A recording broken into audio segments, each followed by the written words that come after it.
In this video, I'm going to talk to you about how you can help support your children to make friends at Billanook.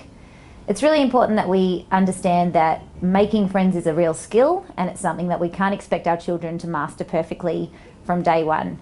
There's things that we can do as adults, as parents, carers and teachers to help model the right types of behaviour. We have a really important role to play to make sure that the kids have the emotional skills, the self-regulation and the developmental milestones in place so that they can make healthy and smart choices when making friends. Friendship is a fluid thing. We don't expect children to have the one friend or the same group of friends through their whole educational experience. They will have times where they are really close to some groups of friends and then closer to others.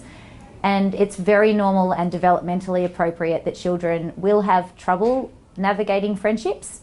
We need to make sure that we are warm and respectful in our dealings with our kids to show them that that's the way that we want them to behave. Our children mirror our actions, so we need to make sure that we are positive when we are talking about issues that may arise in friendships, encouraging cooperation, not just competition, looking for opportunities for our kids to show empathy, teaching developmental skills and conversational skills like listening, asking questions, introducing ourselves. The children will need to assert themselves into friendship groups, and that is a real skill in itself. So simply having conversations with your children about how to enter a play space will avoid children having trouble entering into a group of friends or feeling isolated or lonely at school. Often children don't mean to be leaving other children out, but they're unaware that they're by themselves unless kids come and say, hey, I've got no one to play with, do you mind if I join in?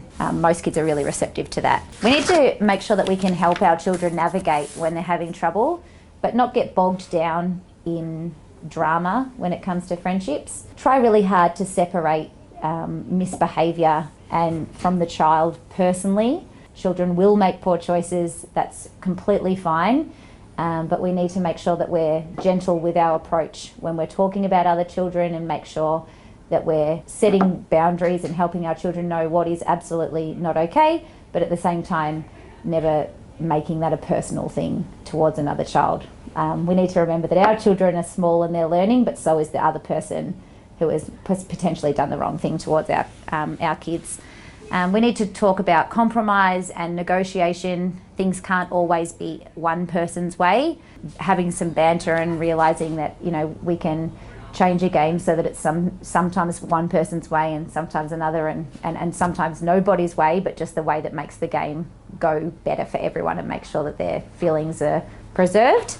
When we do make a mistake, it's important that we use repair and language where we're encouraging our children to make up for what they've done. Yes, you've done a mistake, but there is power in repair, and what can you do to make that person feel better? It's also important that we address aggressive or overly disruptive behaviour when our children do it. Remember that we are a partnership as a school and a home community, and if there are things that you need help navigating or something that you feel like teachers need to be aware of, please make sure that you bring that to the school's attention so that we can work in collaboration to make sure that your child's best interests are at heart and we're a united front.